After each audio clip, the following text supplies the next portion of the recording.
Miriam Sankara sat at her worn wooden desk in Ouagadougou, her trembling hand clutching a pen that felt heavier than ever. Sunlight filtered through the delicate lace curtains, casting intricate shadows across the blank page before her, as if urging her to weave her grief and gratitude into words. 37 years had passed since the brutal assassination of her husband, Thomas Sankara. Yet the ache of his absence gnawed at her heart, a relentless wound that time refused to heal. Behind her, a faded photograph of Thomas hung on the wall, his beret tilted with defiance, his eyes alight with a revolutionary fire that once promised a brighter Burkina Faso. That image was her anchor, a silent reminder of the man who dared to dream of a nation standing tall. Just days earlier, Captain Ibrahim Traoré, Burkina Faso's young leader, had unveiled a bronze statue of Thomas in the city's heart. Miriam had not attended the ceremony.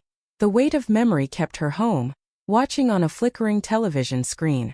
As crowds chanted her husband's name, she pressed a hand to her mouth, tears spilling not from sorrow but from a gratitude too vast for words.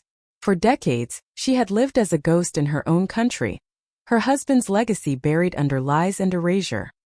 His name was stripped from streets, his books burned, his vision mocked as folly. Yet now Traoré had dared to resurrect him, pulling Thomas's memory from the shadows and placing it in the light where it belonged. In her letter to Traoré, Miriam poured out her soul. "Dear Captain," she wrote, her pen scratching against the page, "forgive an old woman her tears." Each word carried the weight of years spent in silence, hiding from a regime that spat on her husband's name. She recalled visiting the statue at dawn, when the city was still asleep. The artist had captured Thomas perfectly, the proud tilt of his chin, the calloused hands that once planted trees, the laugh lines etched around his eyes. Standing before the cold bronze, Miriam pressed her palm to it, and for a fleeting moment, it felt like touching him again. Her heart surged with a fragile hope, mingled with the sharp pang of loss. A group of schoolchildren arrived, their chatter breaking the silence. A boy no older than 10 asked if she knew the president who fought for the poor. When she nodded, he hugged her, and in his small arms, she felt the pulse of Thomas's dream reborn. This letter was Miriam's reckoning, her first public words in decades. It was a cry of gratitude for Traoré's courage, a lament for the years stolen from her, and a prayer that her husband's spirit might live on. As she wrote, her hands ached, but her heart, for the first time in years, felt light with possibility. Miriam Sankara's letter to Captain Ibrahim Traoré, penned in the quiet of her Ouagadougou home, was not just a cry of gratitude for the bronze statue that honored her husband Thomas Sankara. It was a testament to the enduring power of his legacy, a flame that refused to be extinguished despite decades of suppression. As she wrote, the faded photograph of Thomas on her wall seemed to watch over her, his defiant beret and blazing eyes a reminder of the revolutionary who renamed their nation Burkina Faso, land of the upright people, and dared to dream of a future where dignity trumped oppression. The statue unveiled by Traoré had rekindled that dream, linking Miriam's personal grief to the collective memory of a nation. But Thomas's legacy was more than a monument. It was a living blueprint, forged in the 4 fervent years of his leadership from 1983 to 1987, that continued to inspire. Thomas Sankara's presidency was a whirlwind of radical action, rooted in a fierce love for his people. He rejected the trappings of power, selling the government's fleet of Mercedes-Benz cars and declaring, "We cannot ride in luxury while our people walk barefoot." His policies were bold and practical. He vaccinated millions against measles and meningitis, saving countless lives in a nation plagued by disease. To combat the encroaching desert, he spearheaded the planting of 10 million trees, his calloused hands often joining farmers in the soil. Education, especially for girls, was his passion. He handed Miriam the microphone at rallies, insisting, "The revolution needs their voices." These were not mere gestures but a restructuring of a society he believed could stand tall. He challenged corruption, empowered farmers and inspired laborers, all while sharing bowls of millet porridge with comrades in a spirit of equality. Yet, on October 15, 1987, the revolution was silenced. Gunmen stormed their home at midnight, their bullets tearing through Thomas's body and leaving him lifeless in the courtyard. The new regime branded his death a tragic accident, erasing his name from history. Streets renamed in his honor were rebranded, his books burned, and his ideas dismissed as the ravings of a fool. Miriam, hiding her sons from a vengeful government, bore the weight of this erasure, her heart breaking as strangers spat at her in markets. But Sankara's legacy could not be fully buried. His words, smuggled in tattered books, and his vision, whispered among the defiant, survived in the shadows. Now Traoré's statue had brought that legacy into the light, a bridge between Miriam's solitary grief and a nation's reawakening. Schoolchildren, like the boy who hugged her at the statue's base, were learning of the president of the poor. Young artists painted Sankara's face on murals, and his quotes echoed on social media. His ideas of self-reliance, justice, and hope were seeds taking root in a new generation, proving that even in death, Thomas Sankara's revolution lived on. The bronze statue of Thomas Sankara, unveiled by Captain Ibrahim Traoré in the heart of Ouagadougou, was more than a tribute to the revolutionary leader whose legacy Miriam Sankara had fiercely guarded through decades of erasure. It was a bold act of resurrection, pulling Sankara's vision from the ashes of a suppressed history and planting it firmly in the present. As Miriam wrote her tear-streaked letter, thanking Traoré for honoring her husband, she saw in the statue a bridge between the vibrant years of Sankara's presidency, when he vaccinated millions, planted 10 million trees, and championed girls' education, and a new era where his ideas could inspire again. Traoré's action was not just symbolic. It was a spark that reignited Sankara's revolution, stirring the soul of Burkina Faso and giving voice to a generation that had never known him. Traoré, a young captain with the weight of leadership on his shoulders, understood the power of Sankara's memory. The statue, capturing Sankara's defiant chin and calloused hands, stood as a beacon in a city where his name had once been scrubbed from streets and his books burned. By erecting it, Traoré challenged the silence imposed by the regime that murdered Sankara in 1987. He invited the nation to remember the president of the poor, whose policies had transformed lives before bullets stole him away. The unveiling ceremony, though Miriam watched it alone on a grainy screen, drew crowds chanting Sankara's name, their voices echoing the rallies of the 1980s when he and Miriam stood side by side, dreaming of a Burkina Faso free from corruption and hunger. The impact of Traoré's gesture rippled far beyond the statue's base. Young people, born decades after Sankara's death, began to claim him as their hero. Teenagers painted his face on murals, their brushes bold with defiance, while others wore t-shirts proclaiming Sankara lives, his quotes blazing across social media. Students pored over his speeches, rediscovering his call for self-reliance and justice. At the statue, a group of schoolchildren approached Miriam, one boy asking if she knew the man who fought for the poor.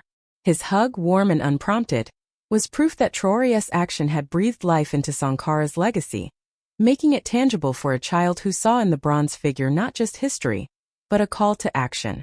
Traoré's courage in honoring Sankara was a direct link to the revolutionary's own defiance, a refusal to let the powerful erase the past. Just as Sankara had sold government cars to fund the people's needs, Traoré's statue was a declaration that Burkina Faso could still dream big. For Miriam, it was a lifeline, connecting her private grief to a collective awakening. The statue stood not as an endpoint but as a beginning, a challenge to the nation to carry Sankara's ideals forward, ensuring that the upright people he envisioned would rise again.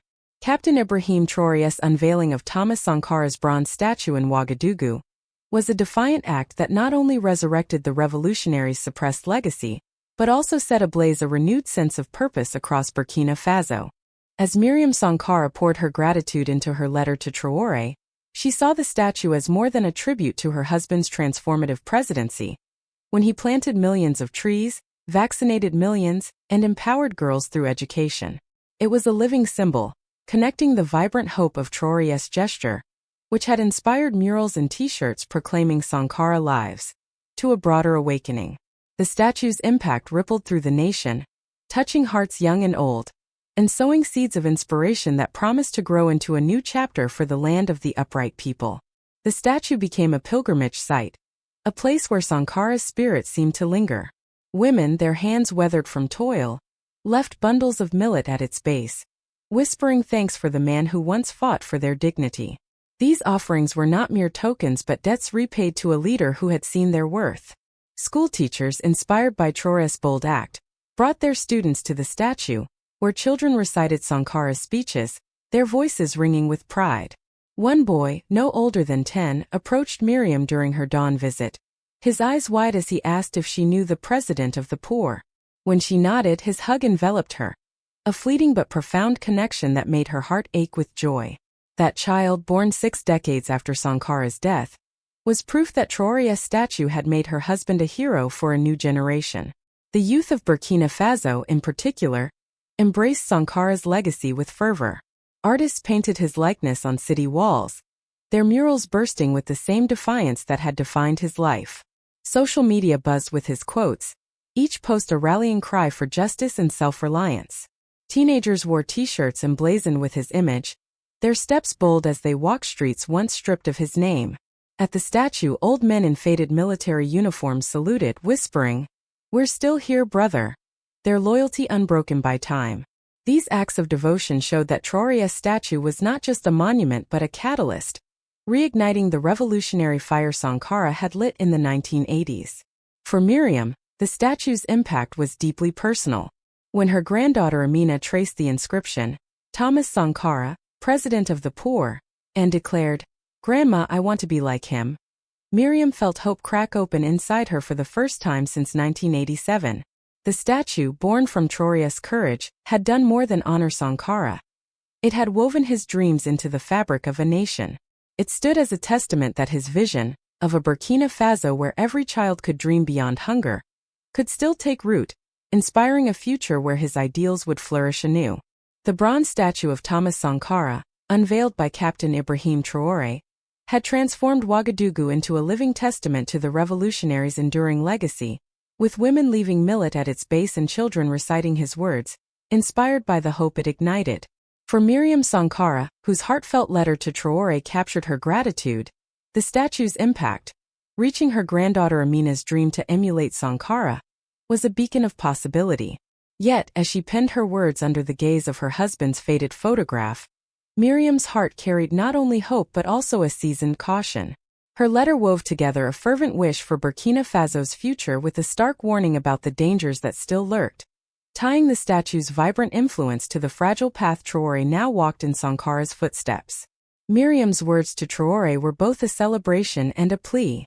"You've planted his ideas in a new generation," she wrote, her pen trembling with the weight of decades spent guarding Sankara's memory. But she urged caution, warning of the snakes that had slithered through her husband's era, those who gunned him down in 1987 and erased his name from history. These forces, she cautioned, had not vanished. They now wore suits, not uniforms, and coiled in air-conditioned offices and foreign embassies, ready to strike at any threat to their power. They would mock Traoré's statue as a wasteful gesture, whispering that Sankara's ghost was a danger to their interests. Miriam's warning was rooted in her own scars, years of hiding, of watching friends vanish, of shielding her sons from a regime that spat on their father's name. She saw in Traoré the same idealism that had burned in Sankara, and she feared for him. Yet her letter was equally a beacon of hope, a call to nurture the seeds the statue had sown. Miriam shared a lesson Sankara learned too late. Revolutions are not won with grand gestures alone but in quiet, steadfast work. In classrooms where girls learn to read, in clinics where mothers survive childbirth, in fields where farmers own their land. These, she urged Traoré, were the true battlegrounds.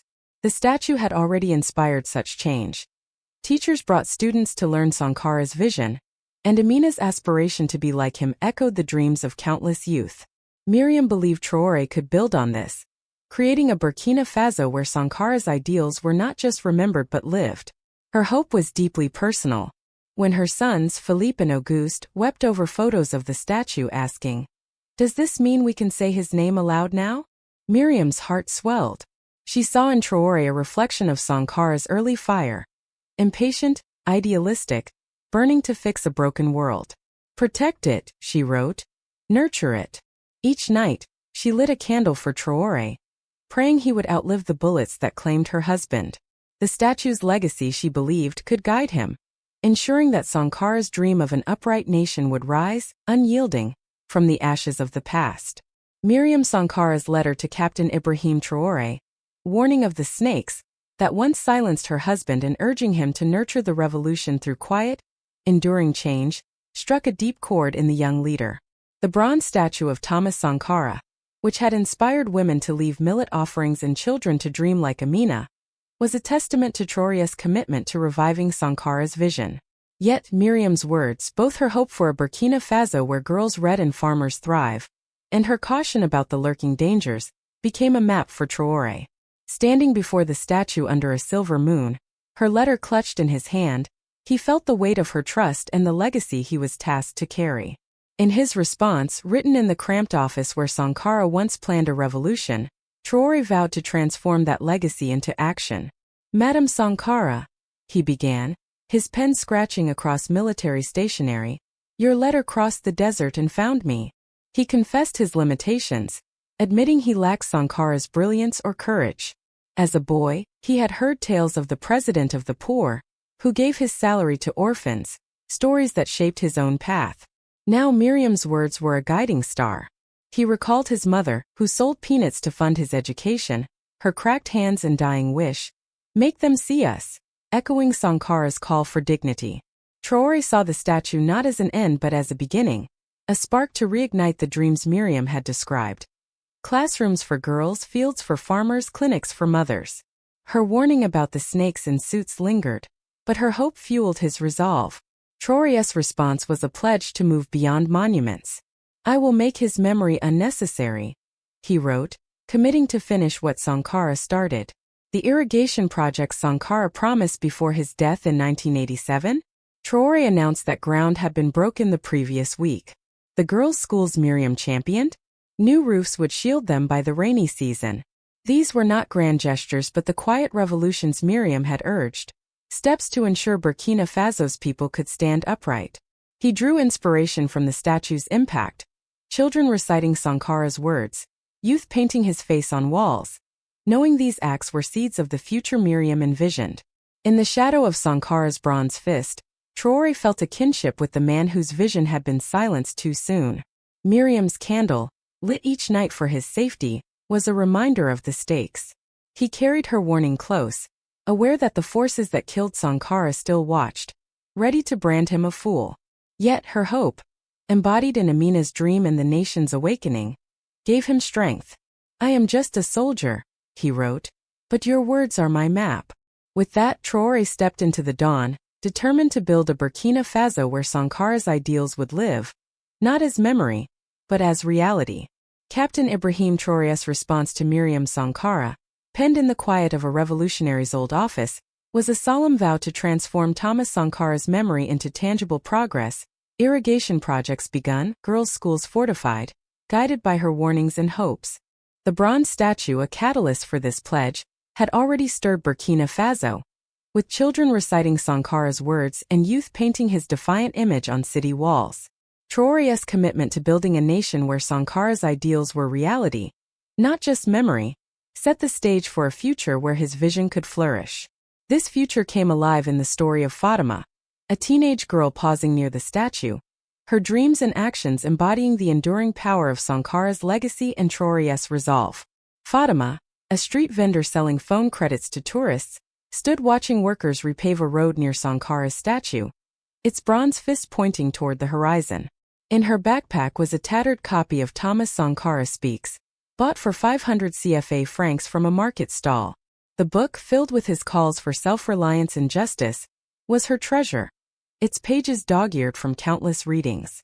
She dreamed of becoming an engineer, a vision sparked by Sankara's belief that Burkina Faso's people held solutions in their hands.